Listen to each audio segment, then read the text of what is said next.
Well, our housing markets have commenced June strongly with rising property values and booming auction clearance results. And part of the challenge at the moment is the shortage of properties. In this week's Property Insider Chat, Dr. Andrew Wilson and I explain why building more apartments isn't going to be the way out of the housing shortage.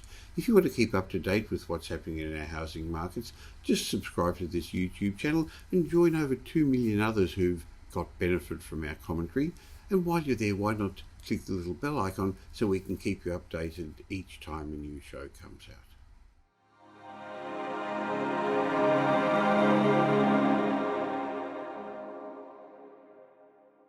How are property markets going? Well, not too bad, it seems, when you look at the facts. Australian dwelling prices rose again in May after rising in the previous couple of months, breaking that streak of consecutive declines over around 10 months.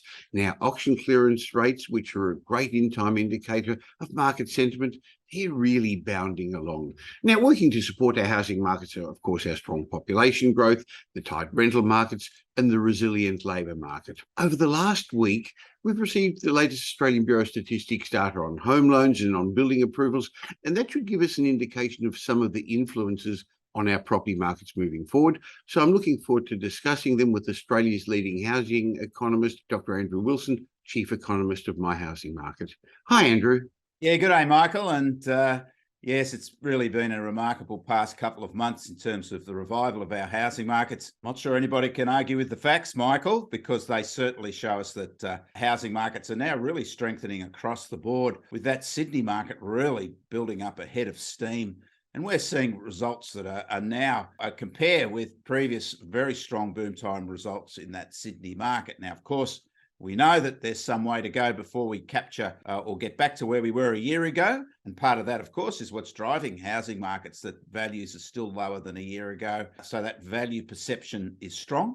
And I guess the interesting thing will be when we do reach those peak prices again, particularly in Sydney and Melbourne, just how the market will respond to that when those value opportunities disappear. But there are other motivating factors. First home buyers, of course, are really encouraged to get into the market.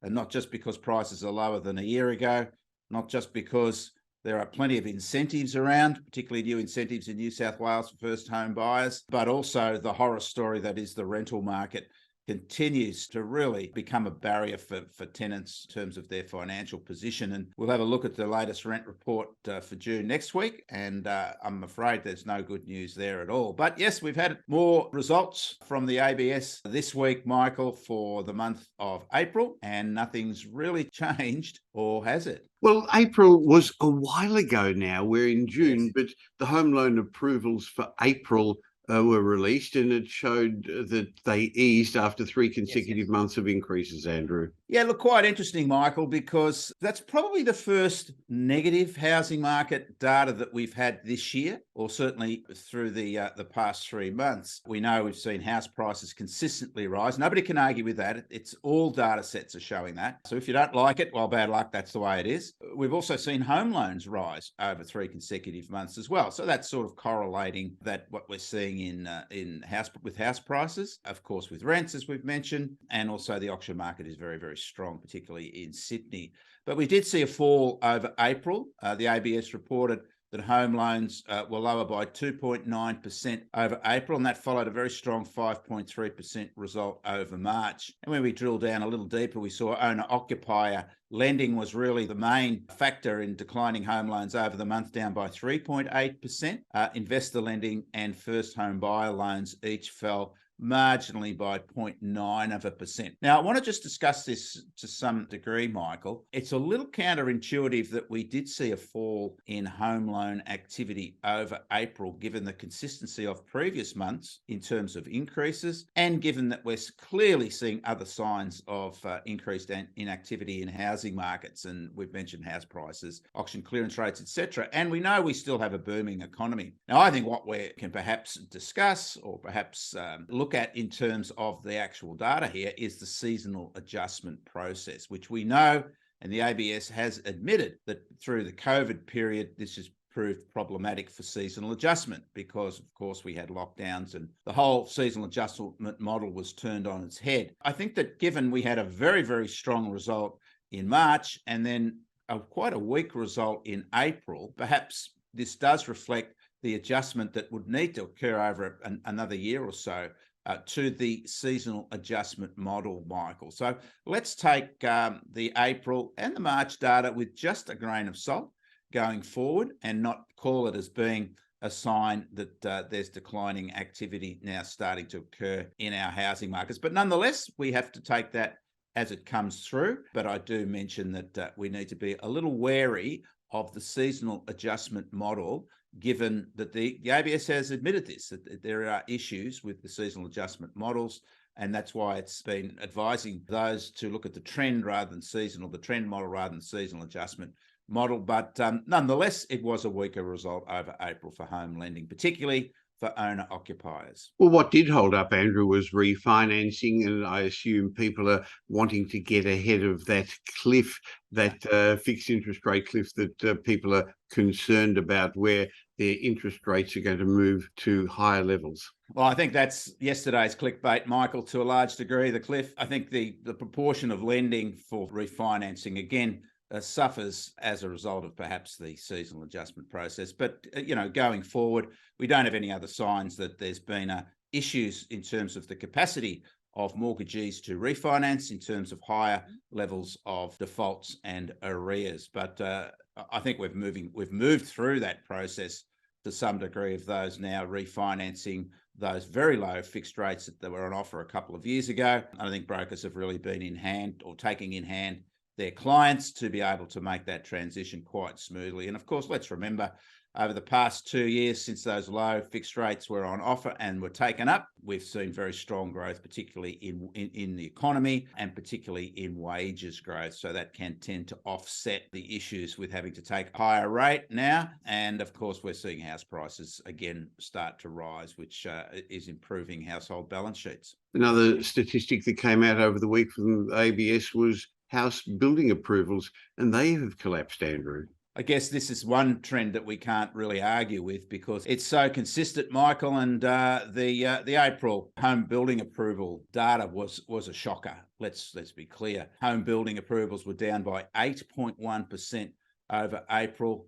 Houses down 3.8%. Now, units were up 16.5%, but that was following a very significant decline the previous month. But total approvals are down 19.7% this year so far compared to the same period last year. Brisbane remains the top performer, but there's really no sign of any revival in home building.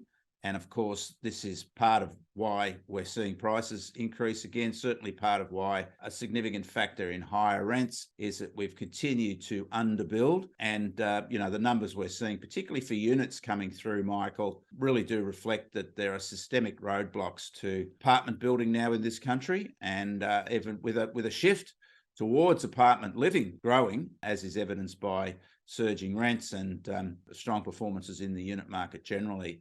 And we're unable to keep up with that demand for apartments. And of course, we know we have a remarkable number of migrants now coming into Australia, and they will be looking, particularly students, for more apartment accommodation in those inner city areas that are close to where they do their study. So no good news in terms of building approvals, Michael, still falling sharply, particularly units have not shown any consistent sign of a revival. The whole issue really is not just the low building approvals coming through, it's also the problems that builders are going to have to convert those approvals into commencements because of very, very high building costs, which remain high. So it means that even if you've got an approval, you've then got to figure out how I can make money out of this approval by getting the job in the ground. Will result, because of high building costs, I believe, in a much lower proportion of approvals turning into commencements. That's true. And that means that all those people saying, oh, that's okay, we've got all these migrants coming in, there's a simple answer, just build more apartments. Well, that argument just doesn't work, does it?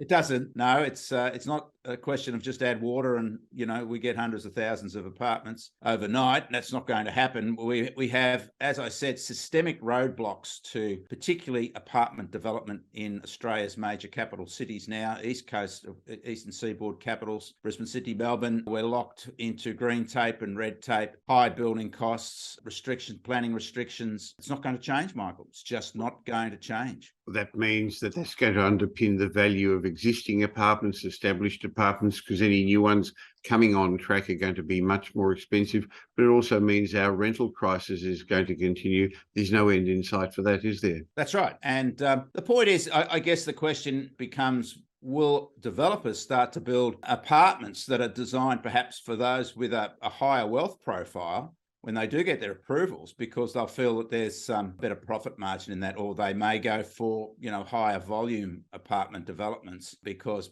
buyers will take a much lower product in terms of quality and price. So it's going to be interesting going forward. But the issue here, Michael, clearly is that we can't solve this by building more apartments because the roadblocks are so significant, they're just immovable. We're not going to change local planning laws. That's a constitutional issue. Of course, the issues with getting infrastructure placement difficult through government authorities.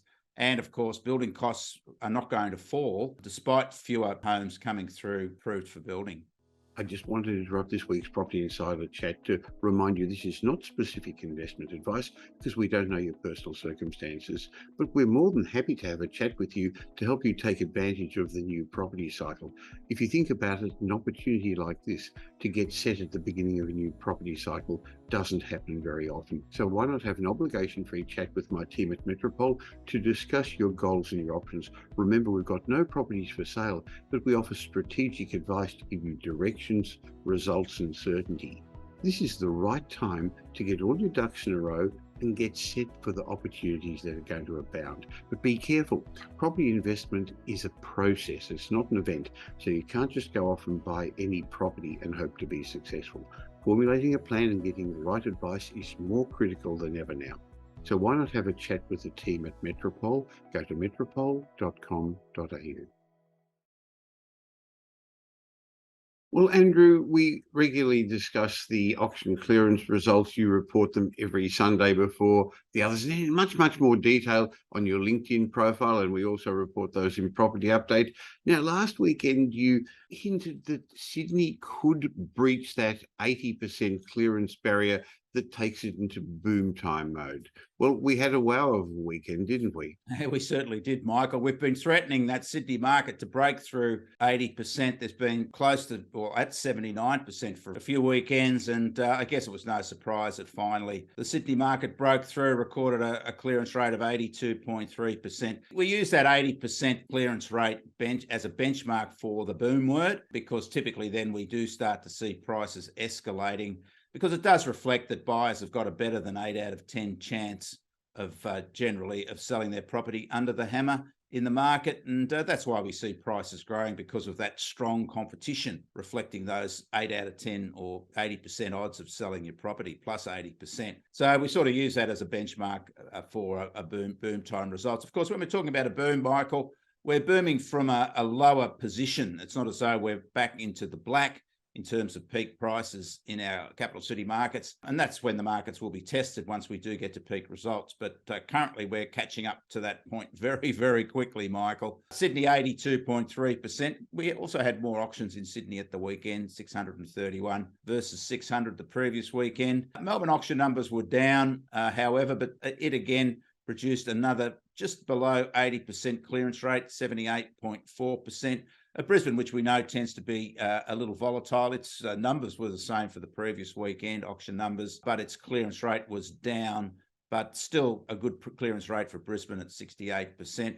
Adelaide just keeps on keeping on with those 80% plus clearance rates, which are really just typical of that market, which has a very strong auction culture, Adelaide. And Canberra continues to rise, Michael. We've been saying that Canberra market, which was the clear underperformer with weekend clearance rates, was likely to revive, particularly on the coattails of a strengthening Sydney market. We're now seeing that more auctions in Canberra at the weekend and a significantly higher clearance rate. And Canberra certainly moved above those mid to high 50% clearance rates, and it's been tracking in the 60s and now in the 70s over the past month. So again, it's another sign that momentum is building in our housing markets. We have really only a month left with the notional autumn selling season. Of course, we then in July will move into the quieter winter selling season, and as markets sort of take their breath to get their breath back, preparing for the spring selling season. But certainly it's been a very strong autumn selling season to date. Still got some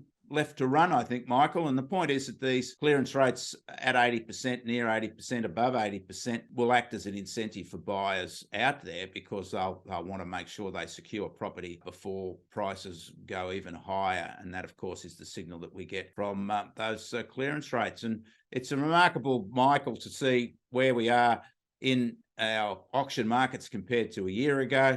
Sydney's now tracking 20% higher. Yes, 20% higher now than where it was a year ago in terms of weekend auction clearance rates. Melbourne's approaching 20% higher as well. Of course, you've got to remember last June, we just had our second interest rate increase, and there was a lot of negativity in the market around the prospect for housing markets with higher interest rates. We know now that it was only a very shallow and short decline in activity, and that markets did start to revive through winter last year.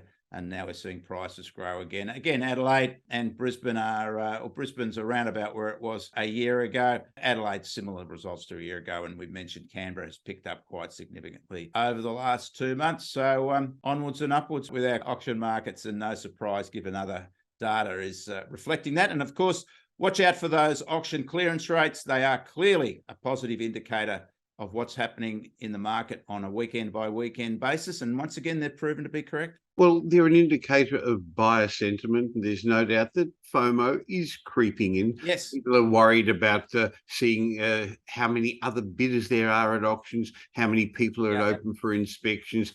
And seller confidence hasn't fully returned because there just aren't enough properties on the market for the depth of buyers at the moment. So it'll be interesting to see how winter pans out. And we'll be back each week to discuss what's happening in the markets. Thanks, Andrew. Yeah, thanks, Michael.